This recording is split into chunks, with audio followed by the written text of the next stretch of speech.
Now, let's return to the article, The Acting Intelligence by HaSulam.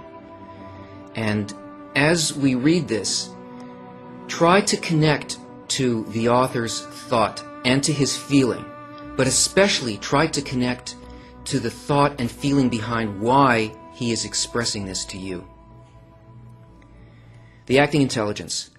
I will explain by way of an illustration.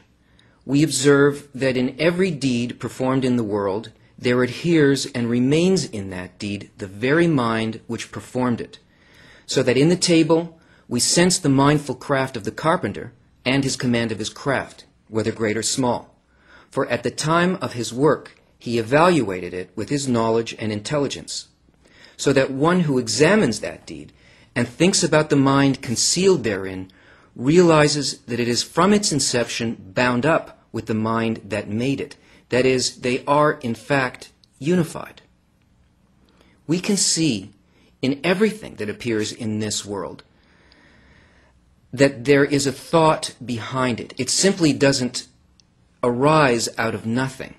There is, in the world that we see before us, definitely craftsmen behind the objects. And we know from this physical example that the intention, that is the quality of the work, the care, what it is that was intended for our use, can be felt even in the simplest things. It's what we call quality. It is a sensation, not that this is an expensive or simply a beautiful object, but that if you really look at it, what you are sensing is the intention behind that thing. The quality of the mind, the quality of the desire to give an object or a circumstance of beauty to us. And we may look at a physical object and perhaps we will be blinded by its opaque quality. But to the degree that we desire to feel and know and become like that thing behind it, that is, I want to know what my friend's experience was. I want to know what the artist meant by this.